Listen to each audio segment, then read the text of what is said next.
En Mediodía COPE, El Espejo. Estar informado. Rezaba Santa Rita de Casia, que celebraremos el lunes: Jesús, aumenta mi paciencia en la medida que aumentan mis sufrimientos. Ana Belén Caballero y Juan José Montes, te saludamos, te damos la bienvenida, como hacemos cada viernes aquí en la cadena COPE, a este espacio de actualidad diocesana, que hoy tiene un contenido eminentemente relacionado con la comunicación, porque el próximo domingo es la Jornada Mundial de las Comunicaciones Sociales y de entrada tenemos una entrevista con un personaje conocido internacionalmente. Sí, es un influencer, él es religioso dominico, se trata de Fray Nelson Medina, tiene en sus redes sociales tiene centenares de miles de seguidores. Vamos, como tú y yo. Como tú y yo, vamos. Sí.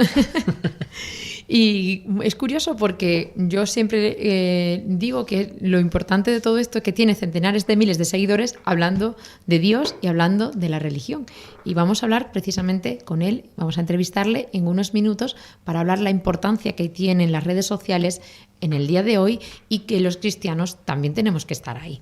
También vamos a tener nuestras secciones habituales de Evangelizando en la Red. En libros le hemos pedido una recomendación a un periodista, Evaristo Fernández de Vega.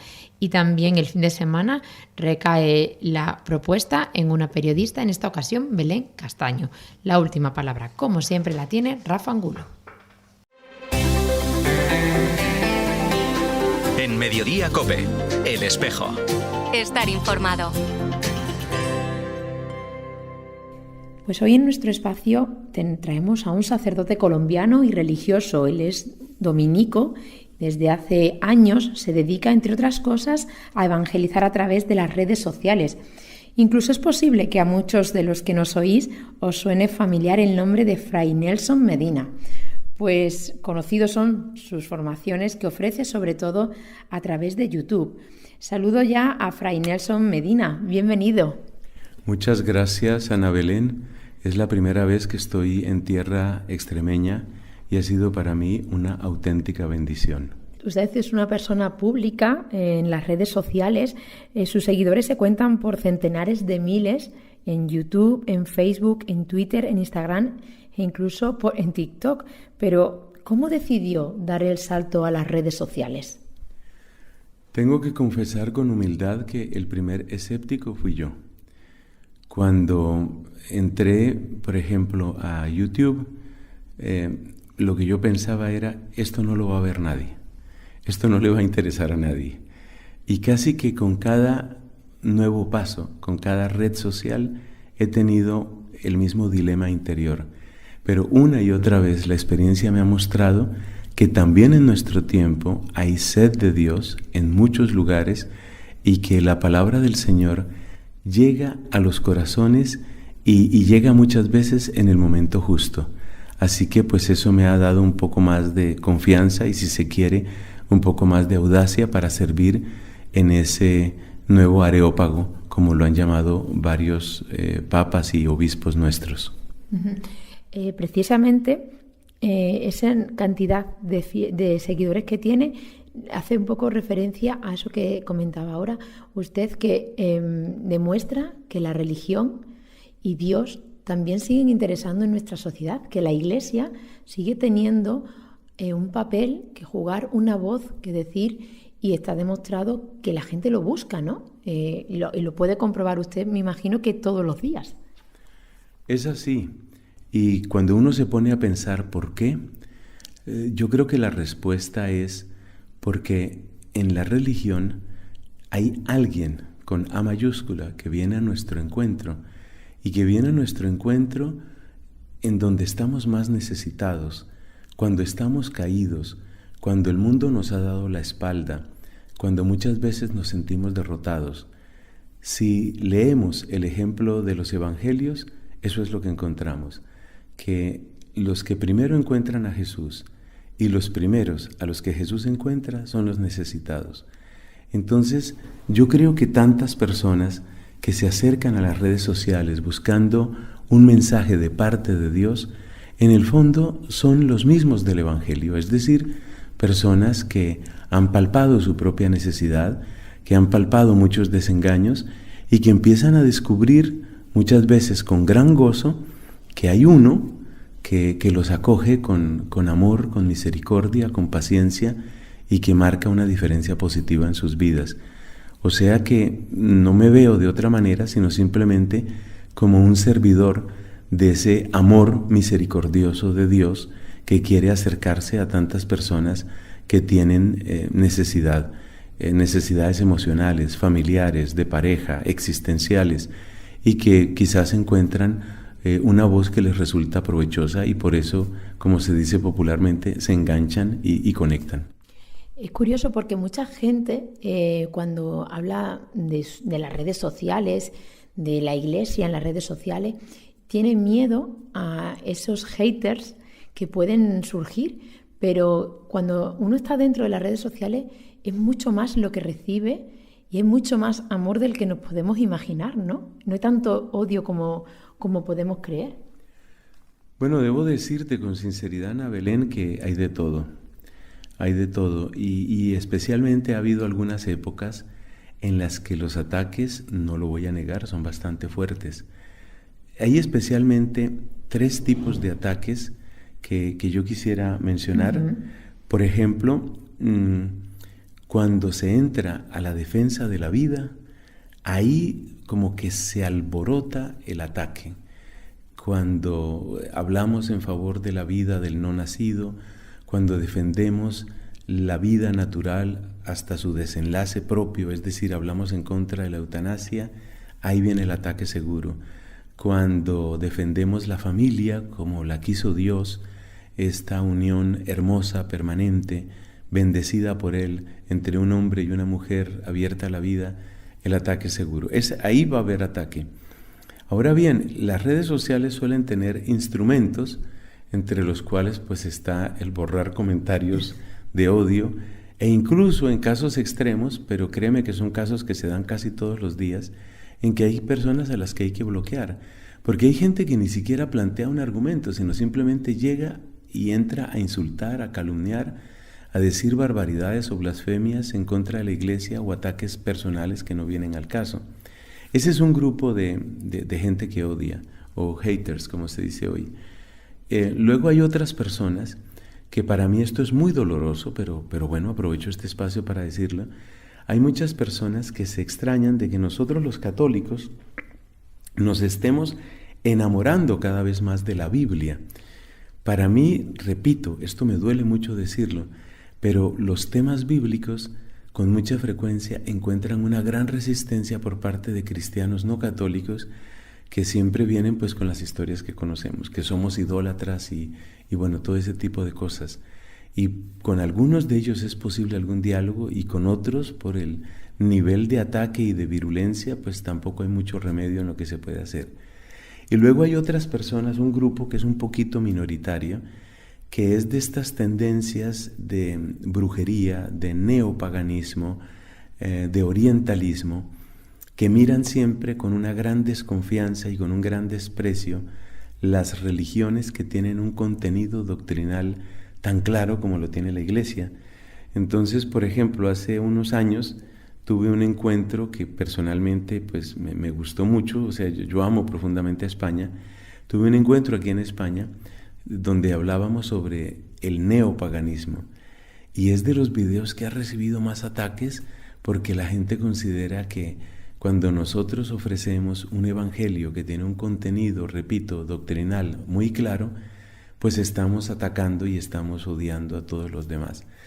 Todo esto para decir que la verdad es que sí hay ataques, no es una cosa insoportable. Al principio uno se puede sentir un poco perplejo porque uno dice, pues yo no estoy aquí atacando a nadie y sí me están atacando a mí. Pero luego uno se da cuenta que es simplemente lo que ya Jesús nos dijo en el Evangelio, que iba a haber barreras de dureza, de rechazo, de indiferencia, y que en ningún caso, eso lo has dicho tú muy bien, en ningún caso se equiparan a tanta, pero tantísima gente que agradece, que bendice, que apoya, que anima. De modo que para mí el balance es clarísimamente positivo y no puedo sino bendecir a Dios que me ha dado la oportunidad de servir en esos espacios. Uh-huh. Y precisamente a los cristianos se nos pide estar presentes en esas redes sociales. Como bien decías antes, es un areópago del día a día y del día en nuestra actualidad. Además, los bautizados, solamente ya por el hecho de ser bautizados, tenemos que ser evangelizadores. Y en las redes sociales todo el mundo las maneja hoy en día. ¿Cómo ser cristiano en las redes sociales? ¿Qué ánimos, qué le podemos decir a los cristianos para que no tengan miedo y se lancen a ese mundo? Yo creo que el Papa Benedicto, recientemente fallecido, Dios lo tenga en su gloria, nos dio una ruta muy clara cuando habló de la importancia de la autenticidad.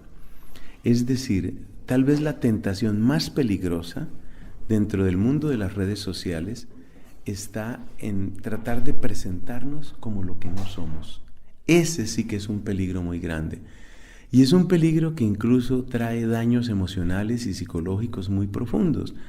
Se ha visto, no soy el primero en decirlo, ni tampoco el más autorizado, pero psicólogos de mucha prestancia han denunciado el daño que se están haciendo muchos jóvenes que tratan de presentarse en redes sociales como yo soy el señor felicidad o yo soy la señora felicidad. Y todo es muy bonito. Y todo muy bonito y no es tan bonito. Entonces, yo creo que un criterio fundamental es la autenticidad. Es decir, todo esto que gráficamente se llaman los filtros, los famosos filtros, pues en realidad, pues tal vez por diversión o por alguna foto se puede hacer, pero hay que tener cuidado de que nuestra presencia en redes no sea una ficción, porque Dios no necesita mentiras para que su evangelio se propague. Otro criterio que creo que es muy importante es nuestra unión viva con la Iglesia. Si yo voy a presentarme como evangelizador católico, pues quiere decir que mi mente, mi corazón conecta profundamente con mi iglesia, pero no la iglesia en abstracto. Si yo estoy, por ejemplo, en este lugar, pues yo conecto con mi obispo, conecto por supuesto con el Papa. ¿Por qué digo esto? Porque es muy triste para mí, creo que para todos, ver que algunos se presentan como evangelizadores católicos y utilizan sus espacios únicamente para denigrar del Papa o para criticar tal o cual cosa de los obispos o la conferencia episcopal.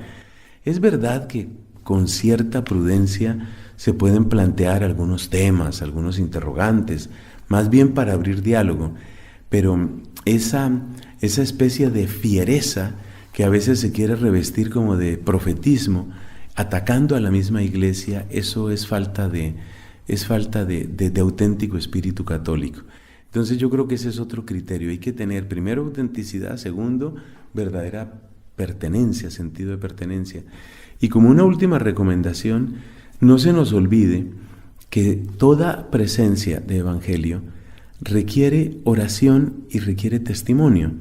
Es decir, esto no es simplemente una técnica, esto no es simplemente acumular destrezas técnicas o pedagógicas o nuevos recursos o utilizar la musiquita que esté de moda. Pues está bien, si la sabes utilizar está bien, pero que sepas que lo más urgente no está ahí, lo que va a tener verdadera presentación no está simplemente ahí, sino que está en el poder que primero tenga el Evangelio en tu vida. Si el Evangelio tiene poder en tu vida, eso se nota.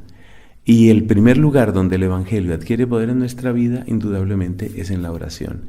Entonces son pequeñas recomendaciones para que respondamos a nuestra vocación de evangelizadores y para que hagamos presencia, como se dice, como Dios manda. Pues, Fray Nelson, ha sido un placer poder tenerle aquí con nosotros, hablar sobre las redes sociales, sobre esa importancia de que los cristianos estemos ahí y que no perdamos nunca esa esperanza en la sociedad que busca, como hemos podido comprobar, a Dios y busca a la Iglesia en las redes sociales. Y bueno, usted es un claro ejemplo de ello. Muchísimas gracias por habernos acompañado durante estos minutos. Muchas gracias, Ana Belén. Muchas gracias. Qué interesante. Estas cosas, pues, dan muestra de que estamos en un mundo nuevo, al que hemos llegado hace poco tiempo y el que no sabemos por dónde va a transcurrir. O sea, bueno, vamos haciendo el camino todos juntos. Sí, vamos caminando, se hace camino al andar. Sí. Bueno, seguimos en nuevas tecnologías, nos vamos a Internet. Eduardo Márquez, ¿qué nos traes? Hola, muy buenas. Pues traemos a este espacio una nueva aplicación para dispositivos móviles, esta vez dirigida especialmente para los niños. Hablamos de la aplicación Reconciliación, la cual permite realizar un examen de conciencia completo por medio de una serie de preguntas sencillas relacionadas con cada uno de los mandamientos, con el fin pues, de obtener una visión clara de las faltas cometidas de acuerdo a la Biblia y a los mandamientos. Una vez completado el examen, el resultado es guardado y puede ser fácilmente consultado para así poder reflexionar y servir de apoyo para la próxima confesión.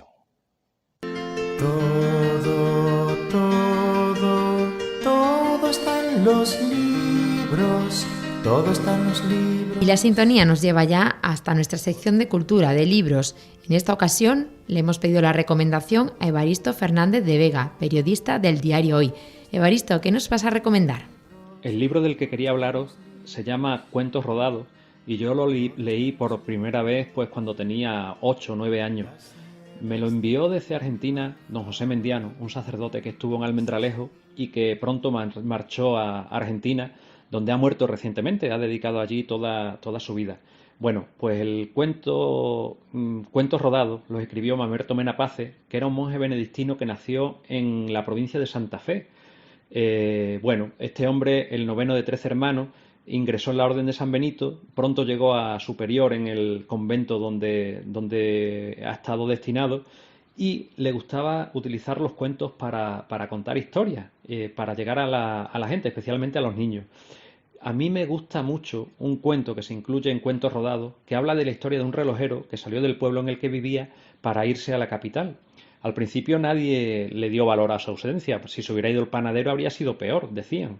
Pero claro, pasaron los años, se estropeó el reloj de la torre, se estropeó el reloj del ayuntamiento, se estropearon los relojes que cada vecino tenía en su casa y solamente hubo un hombre que cada noche le daba cuerda a ese reloj porque era un reloj que había heredado y le tenía mucho cariño. No daba ya bien la hora, pero bueno, él lo ajustaba más o menos según que creía, de una forma intuitiva. Y un buen día regresó por sorpresa el relojero y todo el mundo fue a llevarle su reloj para que lo reparara. Pero el único reloj que realmente se pudo reparar de una forma sencilla fue el de este hombre, que nunca había dejado de darle cuerda. La fidelidad a un cariño al reloj, había mantenido la maquinaria lubricada a la espera de tiempos mejores. La reflexión de Mamerto Mena Pace es que la oración pertenece a este tipo de realidades que tienen mucho de herencia, poco de utilidad a corta distancia y una necesidad de fidelidad constante. Y sobre todo, una capacidad de recuperación plena cuando regrese el relojero. Claro, lógicamente, Mamerto Mena Pace, este relojero, habla con mayúsculas, pues se refiere a Dios. Cada cuento de Cuentos rodados pues tiene una reflexión que yo cuando he vuelto a leer este cuento con mis hijos, a ellos les dice una cosa, a mí me dice otra ya con el paso de los años, pero creo que es una forma fácil de reflexionar y de aprender cosas que nos pueden servir en la vida. Y ese es el consejo que yo hago. Este libro se editó por primera vez en los años 80, se reeditó en 2004 y ahora se puede leer, se puede conseguir a través de internet. Así que, bueno, pues esta es mi recomendación. Todo está en los libros, todo está en los libros. Nos vamos a ir de viaje, estamos en el fin de semana y hoy nos vamos a ir, creo que cerca. Vamos a tener a una periodista, porque con esto de que el fin de semana, el domingo, es la Jornada Mundial de las Comunicaciones Sociales, pues está con nosotros Belén Castaño, que es redactora del periódico Extremadura. ¿Qué tal, Belén? ¿Cómo estás? Muy bien, Juanjo, encantado de estar contigo. ¿Qué nos traes? ¿Dónde nos vas a llevar de viaje? Pues os voy a llevar a un pueblo muy especial que es Oliva de la Frontera. Uh-huh. El pueblo de Don Rafael. El pueblo de Don Rafaelito. Sí, señor. Que es un lugar al que hay que ir de hecho porque no es un lugar de paso.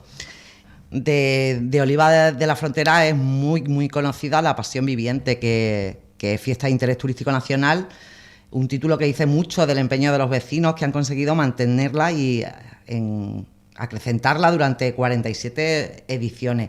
También es visita obligada el santuario de Nuestra Señora de Gracia, donde se casan los oliveros, al que se puede ir caminando o en coche antes de llegar al centro urbano. Es un templo del siglo XV y seguramente se construyó sobre una basílica visigoda anterior. Como curiosidad, en la Casa del Ermitaño, que se conserva hoy día y está habitada, nació el pintor Timoteo Pérez Rubio, conocido sobre todo por ser el responsable de trasladar a Ginebra buena parte del tesoro artístico nacional en los últimos meses de la Guerra Civil Española. Para conocer la idiosincrasia de este pueblo hay que entrar en el casco urbano, que tiene fachadas señoriales y que se prodigan en el entorno del Paseo de las Palmeras y el Paseo Chico. Y entre ambos paseos se encuentra la parroquia de San Marcos, que es una construcción neoclásica levantada en el siglo XVIII sobre otra anterior. Y siguiendo ese Paseo de las Palmeras, en dirección a la Plaza de España, está el convento de las Hermanas de la Cruz, que aún siguen en activo y que son muy queridas en la localidad. Y muy cerca de esa está la ermita de San Pedro. Y antes de llegar a la ermita de San Pedro hay que pararse en la dulcería de Luis Abellí, que elabora en su obrador pasteles que no desvela la receta, que la guarda en secreto máximo, como merengues, cremas y hojaldres. Y también, si se está en Oliva, hay que probar toda la chacina que tiene y los quesos de cabra rufino, que tienen multitud de premios. El viaje a Oliva de la Frontera merece la pena, no solo por sus monumentos, por sus calles, por su gastronomía, sino porque la gente va a poder comprobar que los oliveros son muy acogedores y su particular acento al hablar. Que suelen decir que los oliveros no hablan, sino que cantan.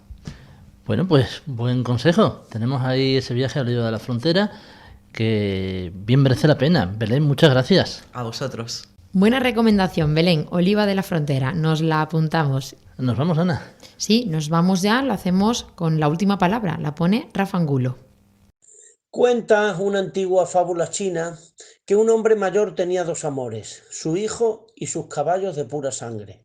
Una noche, un criado se dejó la puerta del establo abierta y el mejor caballo del hombre se escapó.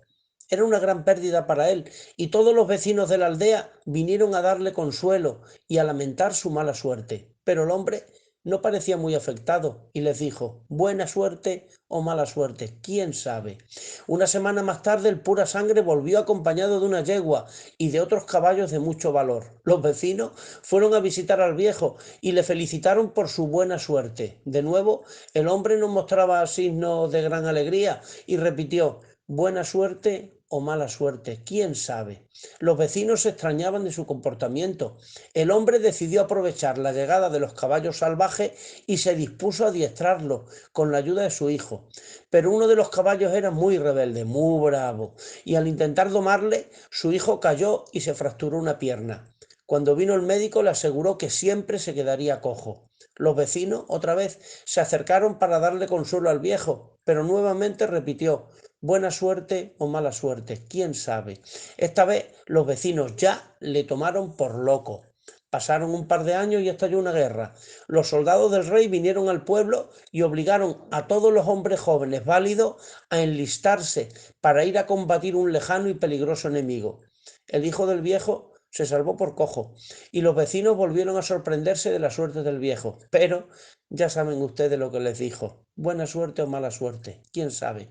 Y es que, mi cuate, convéncete que en este terreno nunca pasa nada, y si pasa, ¿qué importa? Y si importa, ¿qué pasa? O mejor, pídele al Señor serenidad para aceptar las cosas que no puedes cambiar, valor para cambiar lo que puedas y sabiduría para conocer la diferencia. Porque, no lo dudes, mi cuate, todo lo que ahora te preocupa cabe dentro de una sonrisa. Unos que nacen, otros morirán. Unos que ríen, otros llorarán. Agua sin cauce, ríos sin mar. Penas y glorias, guerras y paz. Siempre hay por qué vivir, por qué luchar. Siempre hay por quién sufrir y a quién amar. Al final, las obras quedan, las gentes se van. Otros que vienen las continuarán. La vida sigue igual. Pocos amigos que son de verdad. Cuántos te halagan si triunfando estás. Y si fracasas, ¿quién comprenderás? Los buenos quedan, los demás se van.